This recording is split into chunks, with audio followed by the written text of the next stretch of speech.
Alam niyo mga guys, ang buhay ko ay parang teleserye at yung parang pelikula, ano?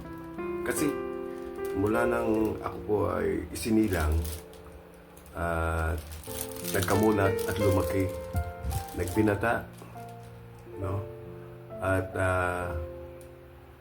nagka-asawa at nagkapamilya. Nagkaroon ng 3 anak. Hanggang ngayon, hindi ko lubos maisip kung bakit wala akong kasama. No?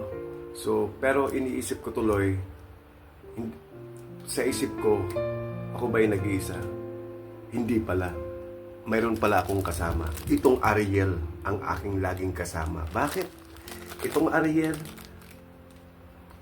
double laba, double linis ang ginagawa nito sa akin. Isang kalahati lang nito, ibinababad ko yung aking mga baro. No? Ibinababad ko ang aking mga baro.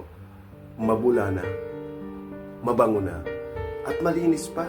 Kaya asang-asa ako dito sa Ariel. Kaya habang buhay ako nabubuhay, kasama ko itong Ariel sa aking buhay. No? Ito lang ang aking kasama. Mabango na. Pag isinuot mo ang aking baro, ang baro ko ang bango na.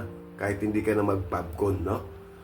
Supposed to be, ito, napakagaling talaga itong Ariel. Ang ginagawa ko muna, kinukutil ko muna sa tubig itong kalahati. Mamaya, binababad ko. Pagkatapos ng babad ko, iyon. After 3 hours, saka kukusutin. Nagtanggal-tanggal na yung mga dumi-dumi na nun, no? Yung kapit. Pero nang ikinusot ko na, nawawala na agad. Kaya, dito ako kasama. Magkasama kaming dalawa. O mga guys, thank you so much!